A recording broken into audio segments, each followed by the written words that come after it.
हमारा ठोसों में चालकता स्टार्ट होता है और ठोसों में चालकता के आधार पर आप देख सकते हैं कि हमारे पास कुल मिलाकर के तीन प्रकार के पदार्थ होते हैं। एक होते हैं चालक या सुचालक, दूसरे होते हैं कुचालक और तीसरे होते हैं अर्धचालक। क्या क्या है इनके गुणधर्म? तो चालक पदार्थ वे होते हैं जो विद्युत धारा का आसानी से चालन करते हैं।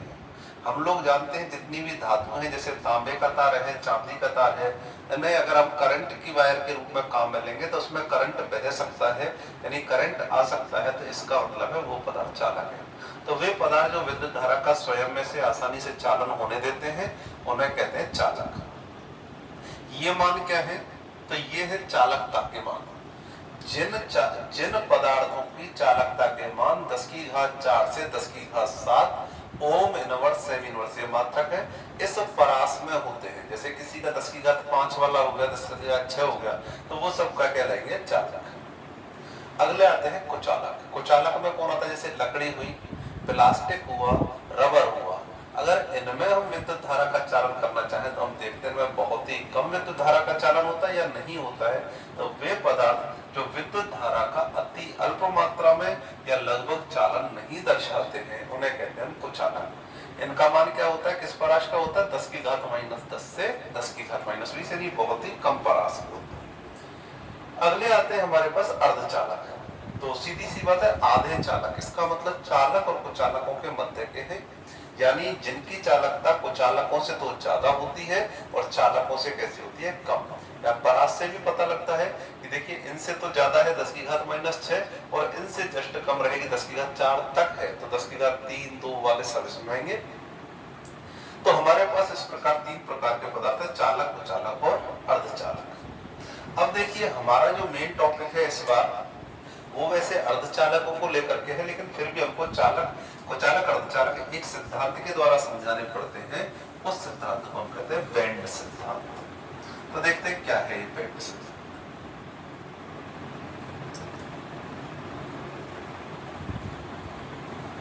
बेंड सिद्धांत,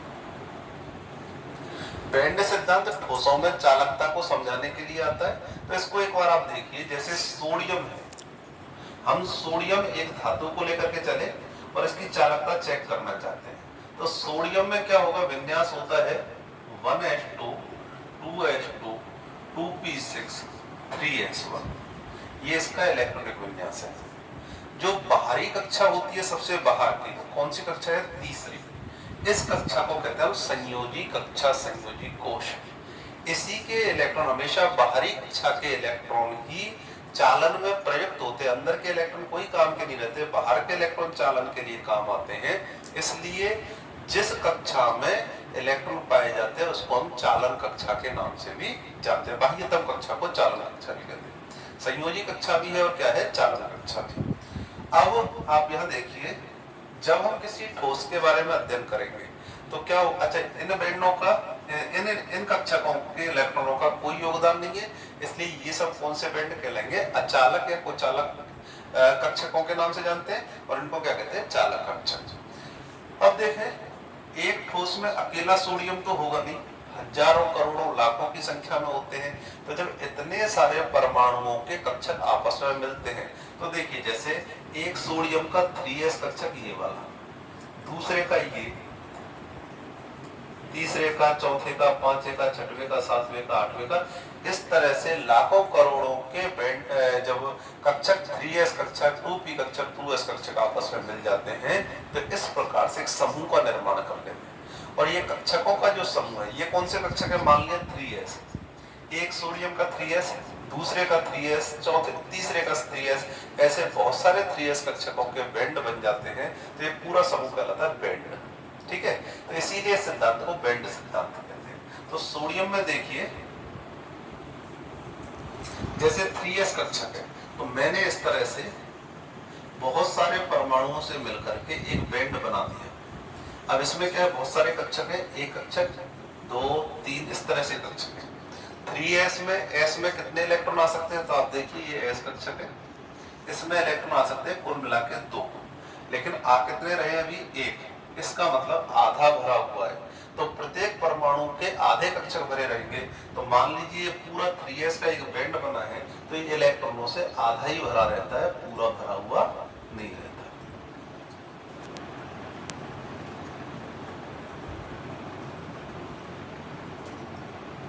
भर गया। ये वाले कौन से हैं? 2s2 2p6, ये पूरे पूरे भरे, s में 2 आते हैं, p में 6, तो ये तो पूरे भर जाएंगे। लेकिन 3s कक्षक ऐसा है जो आधा भरा रहेगा, पूरा भरा हुआ नहीं रहेगा।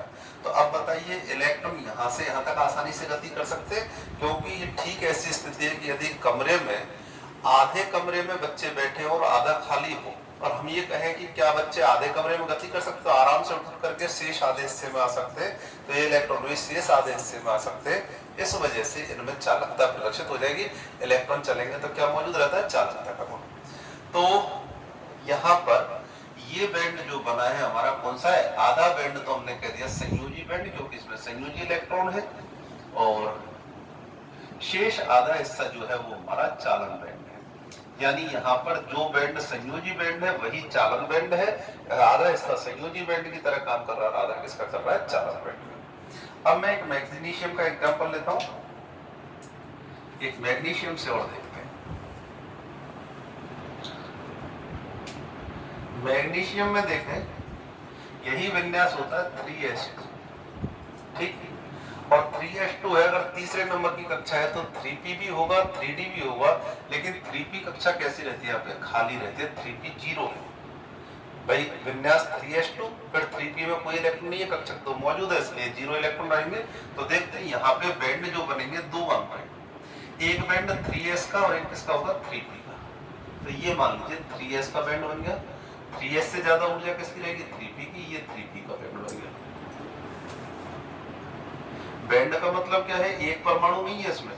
मैग्नीशियम के करोड़ों परमाणुओं के 3s कक्षक एक संग जुड़ गए, करोड़ों परमाणु के 3p जुड़ गए। बोलिए 3s में अगर एक में पूरे भरे हुए तो सारे 3s पूरे भरे रहेंगे, तो यहाँ पे इलेक्ट्रॉन पूरी तरह से भरे रहेंगे। तो ये पूरा इलेक्ट्रॉनों से भरा हुआ है। तो इस तरह से ऐसा बैंड जिसमें संयोजी इलेक्ट्रॉन होते हैं उसे कहेंगे हम संयोजी बैंड। ये है संयोजी बैंड। तो ये ठीक ऐसा हो गया, पूरा कमरा पूरी तरह से स्टूडेंट से भरा, और हम कहें अब इसमें बच्चे चल के बताएं तो उसमें चलना मुश्किल होता है।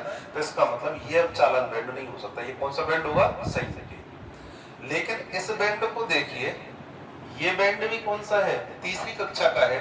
पूरा का पूरा कैसा पड़ा है? खाली पड़ा हुआ है। इस वजह से देखें, ये इलेक्ट्रॉन यहां से यहां गति तो कर सकते हैं।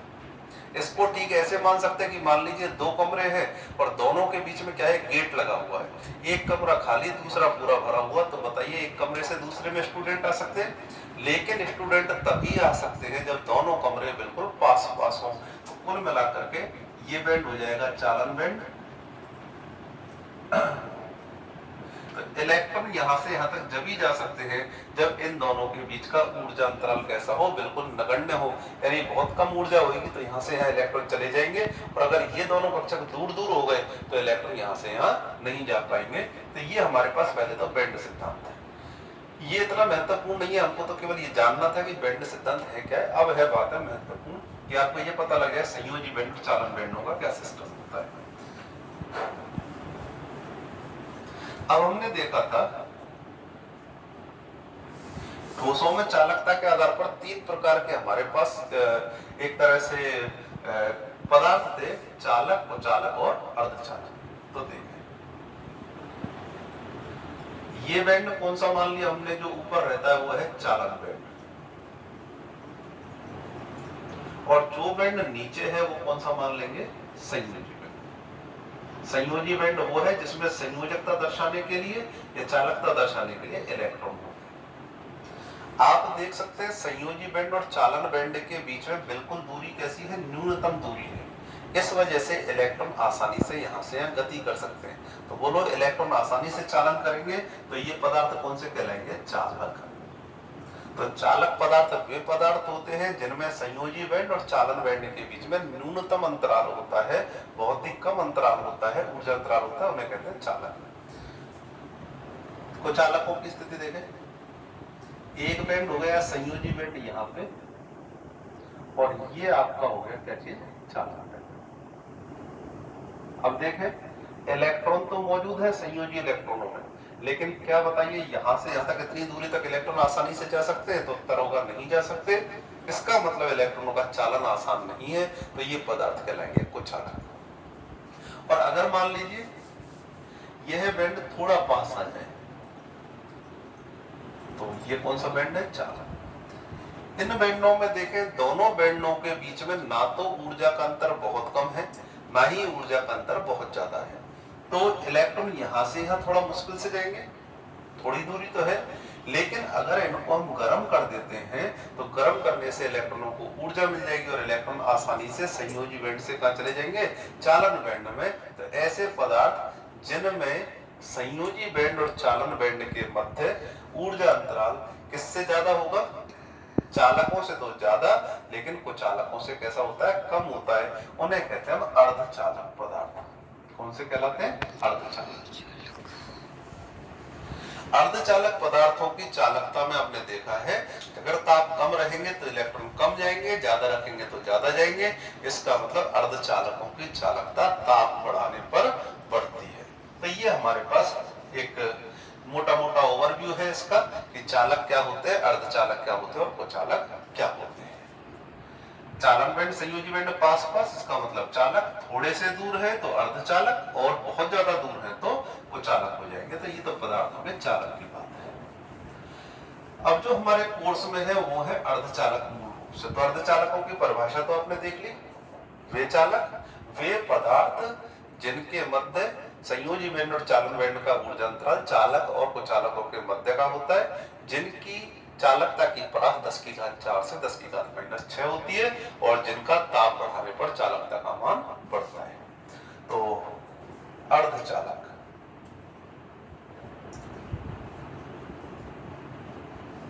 इन्हें कहा जाता है इंग्लिश में सेमी। सेमी का मतलब होता है आधा और कंडक्टर का मतलब होता है चालक, सेमी कंडक्टर। तो क्या होते हैं सेमी कंडक्टर? ध्यान से देखेंगे दो तरह के होते हैं। एक तो होते हैं हमारे पास नेज,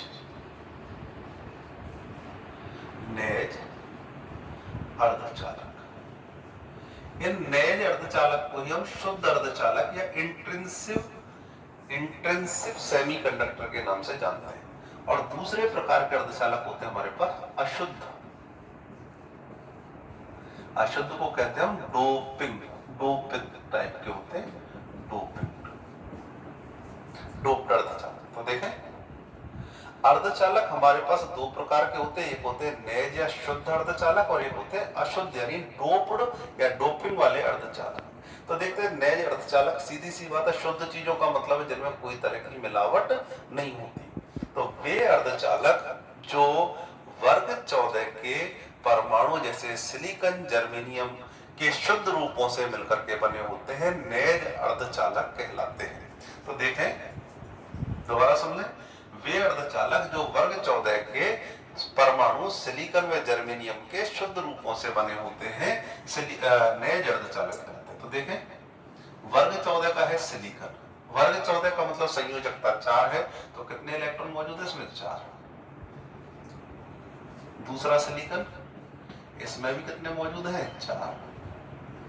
तीसरा इसमें भी 4। तो ऐसे करके देखिए ये इससे बंद बना लेगा, ये इससे बंद बना लेगा, ये किसी अन्य सिलिकॉन से, ये ऊपर वाले सिलिकॉन से,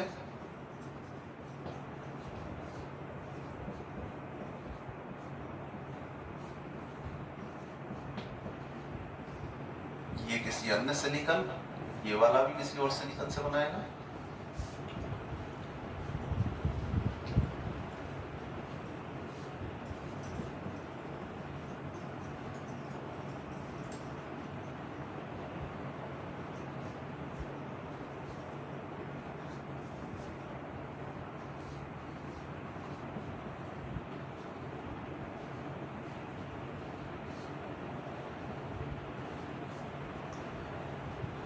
ये देख सकते हैं हमारे पास एक शुद्ध अर्धचालक क्रिस्टल को मैंने आपके सामने चित्र बना दिया है। यहाँ पर आप देख सकते हैं सारे के सारे परमाणु किसके हैं? सिलिकॉन के हैं, शुद्ध सिलिकॉन के।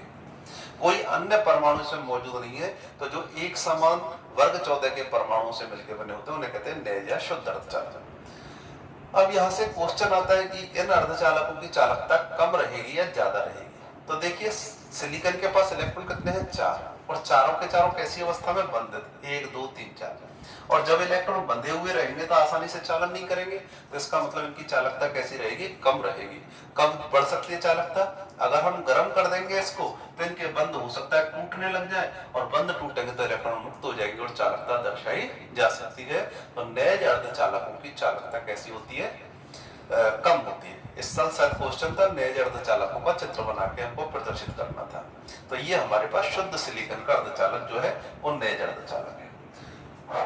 अब आते हैं हमारे पास अशुद्ध अर्धचालक, ये इंपोर्टेंट है।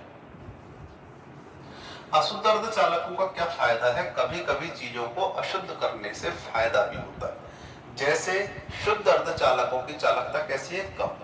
जैसे ही हम इसमें कुछ अशुद्धि मिला देते तो इनकी चालकता क्या होती है, बढ़ जाती है। अशुद्धि मिलाने के आधार पर ये दो प्रकार के होते हैं, एक तो होता है पी टाइप और दूसरे होते हैं एन टाइप। पी टाइप का मतलब है पॉजिटिव टाइप अर्धचालक और एन टाइप का मतलब है नेगेटिव टाइप अर्धचालक। पी टाइप को हम इलेक्ट्रॉन न्यून अर्धचालक भी कहते हैं और एन टाइप को हम इलेक्ट्रॉन आधिक्य अर्धचालक या फिर इनको कहते हैं इलेक्ट्रॉन ग्राही, इनको कहते हैं इलेक्ट्रॉन दाता अर्धचालक। पहले अब एन टाइप को देख लेते हैं, क्या होगा एन टाइप। ये कैसा क्रिस्टल है, पूरा शुद्ध अर्धचालक। यदि किसी शुद्ध अर्धचालक में वर्ग 15 के सदस्य, वर्ग 15 के कौन कौन से हैं, तो देखिए नाइट्रोजन, फास्फोरस, आर्सेनिक, और भी है नीचे स्टीबीन है, एंटीमनी है।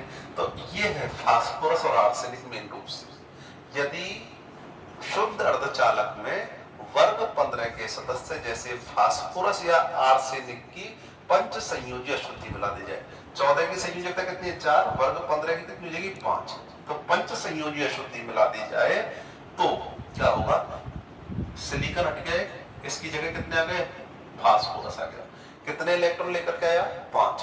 तो 4 इलेक्ट्रॉन तो बंद बना लेंगे, 1 इलेक्ट्रॉन क्या रह जाता है, मुक्त। अब बताइए इलेक्ट्रॉन इधर से उधर गति कर सकता है आराम से, अर्थात चालन के लिए हमको 1 इलेक्ट्रॉन मिल गया है और इलेक्ट्रॉन पर आवेश कौन सा होता है, नेगेटिव। इसी वजह से इसको कैसा अर्धचालक कहते हैं, एन टाइप अर्धचालक। दोबारा सुन ले, यदि शुद्ध या नए अर्धचालक में वर्ग 15 की पंच संयोजी अशुद्धियां जैसे फास्फोरस या आर्सेनिक मिला दी जाए तो पंच संयोजी जो अशुद्धियां हैं उनका एक अतिरिक्त इलेक्ट्रॉन विद्युत धारा का चालन करने में प्रयुक्त होता है।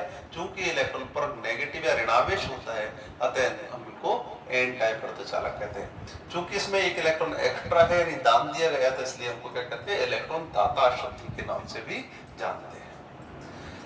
अगला है हमारे पास पी टाइप अशुद्धि। तो देखिए पी टाइप अशुद्धि में क्या होगा, ये हम वापस से इसको शुद्ध अर्धचालक ले लेते हैं। तो पी प्रकार के अर्धचालकों में पी टाइप में पी पॉजिटिव है, इसका मतलब अब इलेक्ट्रॉन हमको कम करने पड़ेंगे। तो यदि शुद्ध अर्धचालकों में पहले कौन से वर्ग की ली थी, एन टाइप में वर्ग 15 के, अब इसमें वर्ग 13 की लेते हैं। यदि शुद्ध अर्धचालक में वर्ग 13 की त्रिसंयोजी जैसे एल्यूमिनियम, गैलियम, बोरोन वाला ग्रुप है बोरोन, एल्यूमिनियम, गैलियम। यदि शुद्ध अर्धचालक में वर्ग 13 की त्रिसंयोजी अशुद्धि जैसे एल्यूमिनियम, गैलियम मिला दिए जाते हैं तो अब देखो एल्यूमिनियम यहाँ आया, सिलिकॉन जब जाएगा तो अपने चारों इलेक्ट्रॉनों को ले जाएगा, ये ले गया, खुद की जगह क्या छोड़ जाएगा, जहां से इलेक्ट्रॉन जाते हैं वहां रह जाते हैं पॉजिटिव। तो ये पॉजिटिव गड्ढे रह जाते हैं, इलेक्ट्रॉन चले गए तो इन गड्ढों को कहते हैं होल। किस नाम से जानते हैं, होल यानी छिद्र। इसमें हमने क्या कर दिया, 3 इलेक्ट्रॉन वाले एल्यूमिनियम का कर दिया प्रवेश। इलेक्ट्रॉन अब देखिए जब इलेक्ट्रॉन ही नहीं होगा तो बंद भी नहीं होगा, यहाँ पे ये बंद टूट गए। कारण क्या था कि सिलिकॉन अपने इलेक्ट्रॉन ले गए। एल्यूमिनियम कितने इलेक्ट्रॉन लेकर के आया, 3, एक ये ले आया, दूसरा गड्ढा भर गया, तीसरा भर गया। इस इलेक्ट्रॉन से ये बंद बना लेगा, इससे ये बना लेगा और इससे ये बना लेगा। अब देखें स्थिति क्या रह गई, एल्यूमिनियम के पास एक गड्ढा खाली रह गया।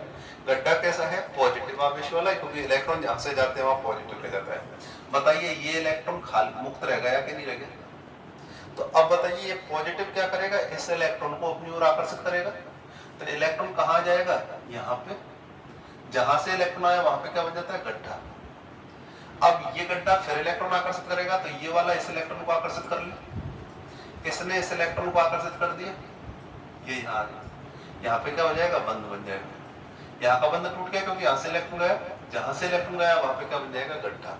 तो लग ऐसा रहा है, पहले होल कहाँ था? यहाँ पे, फिर कहाँ पे आया? यहाँ पे, और अब कहाँ पे आ गया? यहाँ पे। तो लग तो ऐसा रहा है जैसे होल गति कर रहा है, लेकिन क्या वास्तव में छिद्र गया है या इलेक्ट्रॉन चला है? तो देखने में आता है पहले इलेक्ट्रॉन यहाँ आया था, फिर यहाँ पे। तो गति तो कौन करते हैं? इलेक्ट्रॉन ही करते हैं, लेकिन प्रतीत ऐसा होता है जैसे होल गति कर रहे हैं। तो एक बार फिर से सुन ले।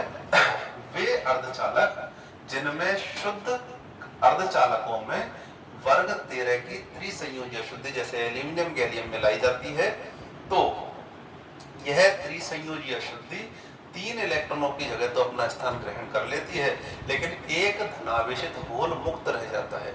इस धनावेशित होल में समीपवर्ती इलेक्ट्रॉन आते हैं, जिससे उनके स्थानों पर नए होलों का निर्माण हो जाता है, और ऐसा प्रतीत होता है जैसे होल गति कर रहे हैं, लेकिन वास्तव में गति किसकी होती है? इलेक्ट्रॉनों की। तो चूंकि यहाँ पे होलों की वजह से चालकता हुई है, और होलों पर आवेश कैसा है? धनावेश। धनावेश को कहते हैं पॉजिटिव, इसलिए ये अर्धचालक कहलाते हैं पी टाइप अर्धचालक। तो ये हमारे पास दोनों प्रकार के अर्धचालक हुए, एन प्रकार के, पी प्रकार के, और एक कौन से हुए? शुद्ध अर्धचालक। अब इनके सेमीकंडक्टर्स के यूज क्या है? तो आप वैसे तो फिजिक्स के अंदर जब 14वां पार्ट पढ़ोगे तो उसके अंदर इसके बहुत ही अच्छे यूज दे रखे हैं कि ये अपने जो कंप्यूटर है, मोबाइल है, की जो चिप वगैरह बनती है, ये सब अर्धचालकों से बनती है, और ये सब अर्धचालक वहाँ पे ट्रांजिस्टर बनते हैं, तो ये सब इनमें काम आते हैं। टीवी वगैरह में एलईडी बन रही है, एनपीएन ट्रांजिस्टर। तो ये ट्रांजिस्टर में क्या हुआ? एन प्रकार का अर्धचालक, पी प्रकार का और एन प्रकार का, ये तीनों मिला करके काम में लेते हैं। डायोड है, ट्रायोड है, ये सब आप पार्ट 14 है आपका फिजिक्स का अर्धचालक वाला, उसमें देख सकते हैं। तो हम आज के टॉपिक को यही विराम देते हैं। ये हमारा ठोसों में चार्ज वाला टॉपिक कंप्लीट।